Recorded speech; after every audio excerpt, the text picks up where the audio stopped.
Pourquoi aujourd'hui on ne trouve plus de main-d'œuvre qualifiée dans le secteur de la construction? Bonjour, c'est Jean-Michel, on voit ça tout de suite dans cette vidéo.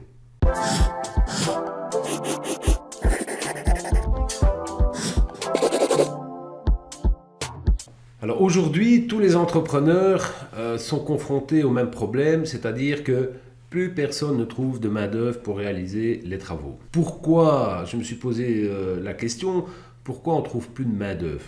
Et à qui la faute? On va refaire un tour dans le passé. Ce qu'il faut savoir, c'est il y a une quinzaine d'années, les législations au niveau de l'Europe ont complètement changé et on a autorisé donc notamment le libre-échange, mais aussi la circulation des personnes et notamment ce qu'on appelle les travailleurs détachés. Donc toute une série de gens qui travaillaient, et beaucoup pour la plupart c'est dans les pays de l'Est, sont venus travailler ici en Belgique.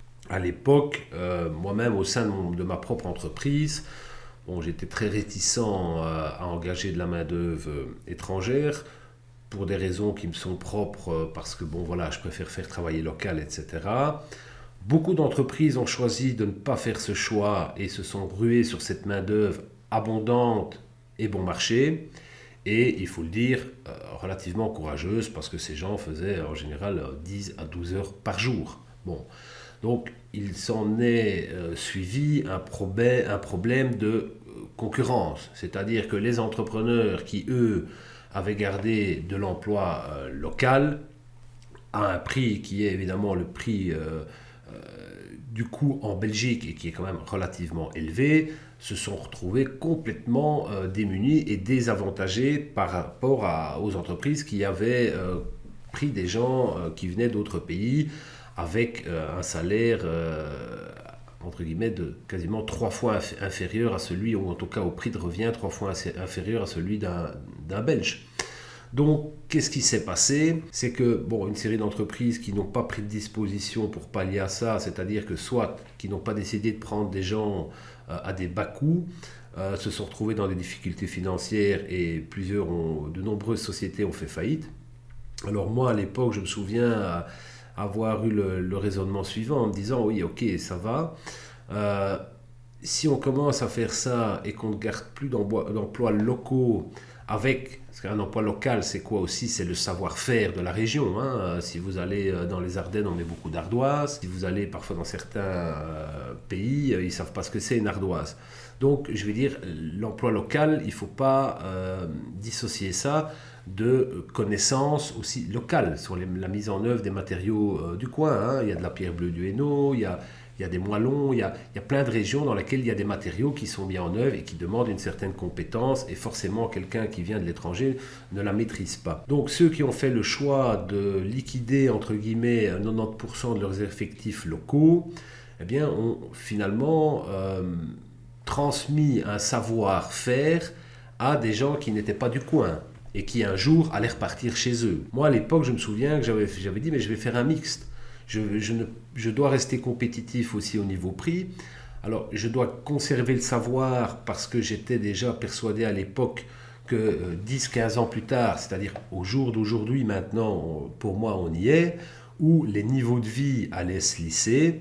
C'est-à-dire que, je vais prendre un exemple concret, un Polonais qui venait travailler il y a 10 ans coûtait par exemple 21 euros de l'heure C'était pas vraiment de la location, on signait un contrat, etc.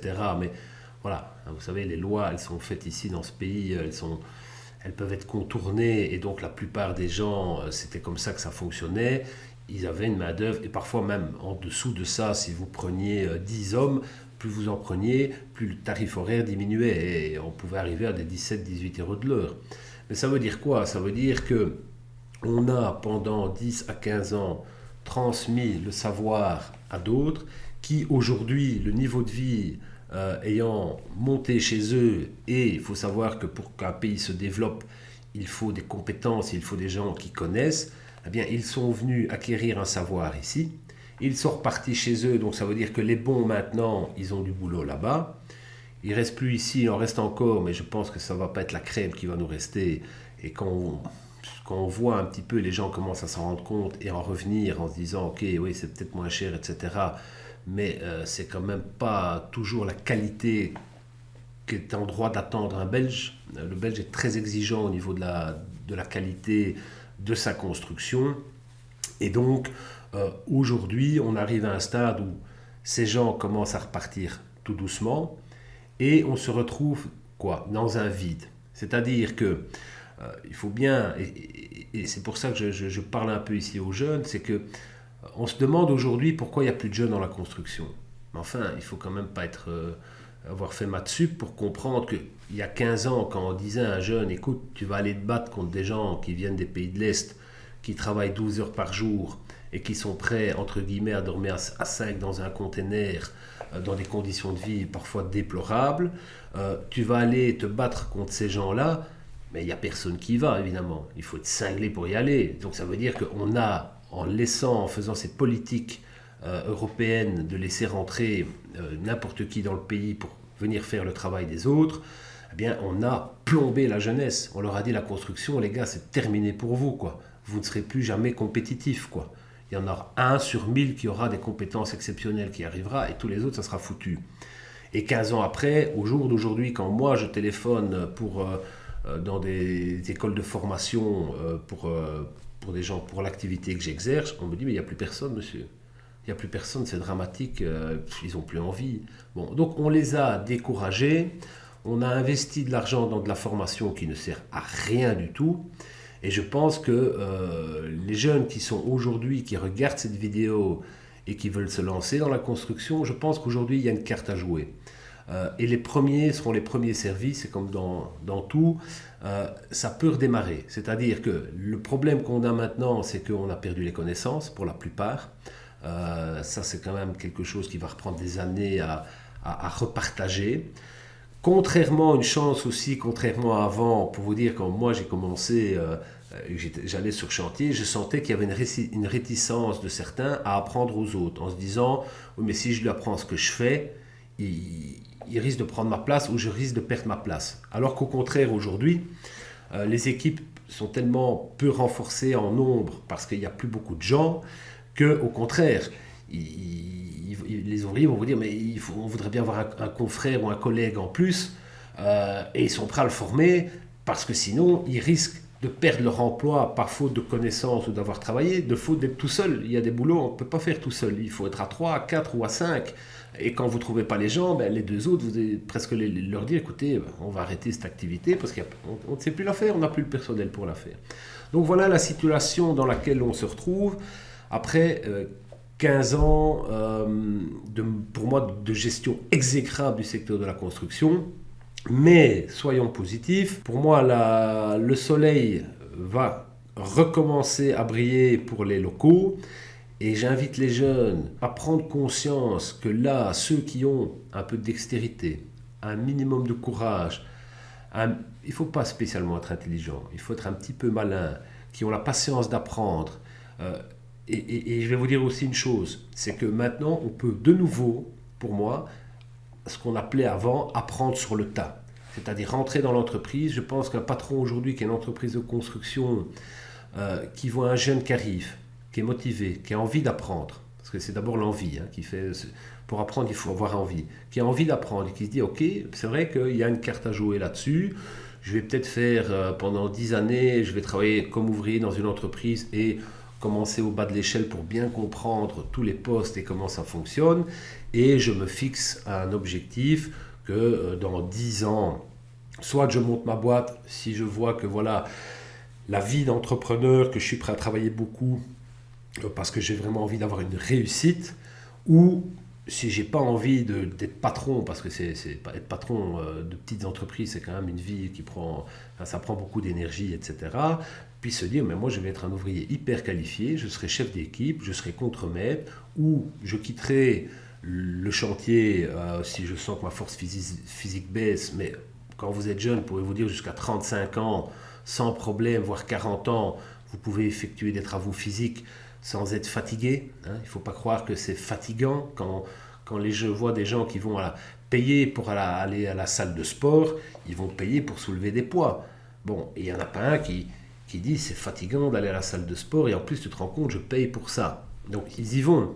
Donc il faut bien vous dire aussi une chose, c'est que vous êtes jeune, vous vous lancez, vous voulez vous lancer, il faut pas vous tracasser, vous allez avoir un peu mal au bras les 15 premiers jours, et après, comme tout sportif, vous ne sentirez plus rien. Je veux dire, parce que ça sera normal, votre corps sera habitué. Il faut savoir aussi une chose qui est quand même pas à négliger, c'est que ça n'a plus rien à voir avec la construction d'il y a 30 ans.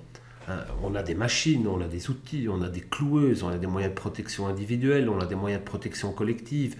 On fait monter des échafaudages réglementés par des firmes. Il y a des formations.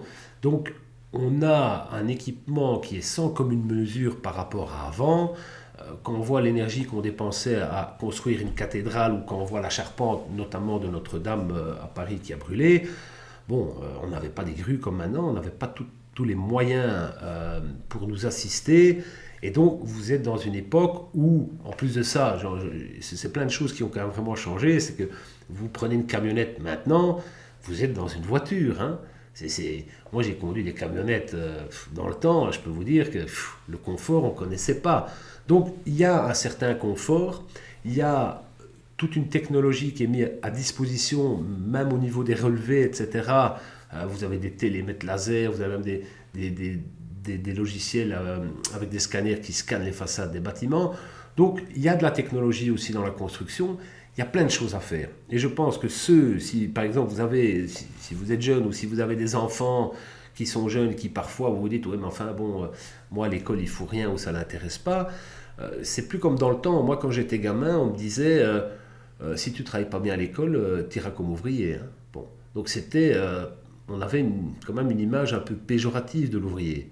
Alors qu'aujourd'hui, je peux vous dire que moi, s'il y a un bon qui se présente chez moi, c'est tapis rouge et pétales de fleurs. Hein. Il ne faut pas se leurrer. Hein. Et parfois, on n'en est à même pas demander qu'ils connaissent tout, du moment qu'ils ont quand même une aptitude à apprendre, qu'ils ont quand même, évidemment, il faut qu'ils soient un minimum manuel. Hein. Celui qui n'est pas du tout manuel, ben forcément, ça ne va pas du tout lui convenir. Mais donc, il y a un potentiel extraordinaire pour un tas de gens. Et justement, on est aujourd'hui à l'heure où je pense que l'emploi local, je pense que les gens vont pouvoir retravailler dans leur pays, vont pouvoir apprendre. Alors je pense que ceux qui ne sont pas faits pour l'école, qui ne sont pas faits pour les formations, et il y en a, moi j'en ai formé qui n'étaient pas faits du tout pour l'école, qui savaient même pas écrire sans faute ou faire des calculs, mais ça les a pas empêchés de devenir de bons ouvriers, même des chefs d'équipe. Et je peux vous dire une chose, c'est que quand vous êtes compétent dans le bâtiment, le salaire, parce qu'il faut parler salaire aussi, vous pouvez aller chercher sans problème 3 000 € par mois, même parfois plus. J'en connais qui allaient beaucoup plus haut que ça, en travaillant leur semaine. Hein. Il y en a encore qui parfois travaillent autre le week-end. En plus de ça, le gros avantage, c'est que vous avez vu le prix aujourd'hui des matériaux et le prix de la main-d'œuvre. C'est-à-dire que le jeune qui est habile de ses mains, le jour, il va aussi un jour acheter une maison, un appartement. Et ça veut dire que non seulement il va bien gagner sa vie, mais il va gagner aussi énormément d'argent sur les travaux qu'il fera dans sa maison. Et ça veut dire quoi, les travaux qu'on fait dans sa maison, même si on fait un crédit, c'est son capital immobilier qui va augmenter. Donc il y a vraiment, pour moi, beaucoup d'avenir là-dedans, beaucoup de choses positives. Il faut tirer les leçons du passé. Et je pense que l'image de l'ouvrier n'est plus la même aujourd'hui. Et je pense qu'elle ne fera qu'augmenter dans le temps. Quand vous voyez un corps de métier qui est vraiment un professionnel qui devient, entre guillemets, un artisan. Parce que, bon, je veux dire, pour moi, un bon ouvrier, on peut appeler ça presque... Enfin, on peut appeler ça un artisan. C'est vraiment quelqu'un qui a une passion, qui fait bien les choses, etc. Donc je dis aux gens, voilà, aux jeunes, si vous ne savez pas quoi faire dans votre vie, ne restez pas dans votre lit. Il y a plein de choses à faire. Sachez une chose, c'est que en travaillant, on développe son bonheur parce qu'on se développe soi-même et que le milieu de la construction est très demandeur de gens qui ont de la volonté pour pouvoir s'intégrer dans le milieu de la construction. Voilà, c'était Jean-Michel. J'espère que cette petite vidéo vous aura donné un peu un aperçu de ce qui se passe au niveau de la main-d'œuvre et de ce qu'on trouve aujourd'hui. Et donc, préparons l'avenir ensemble pour tous. À bientôt.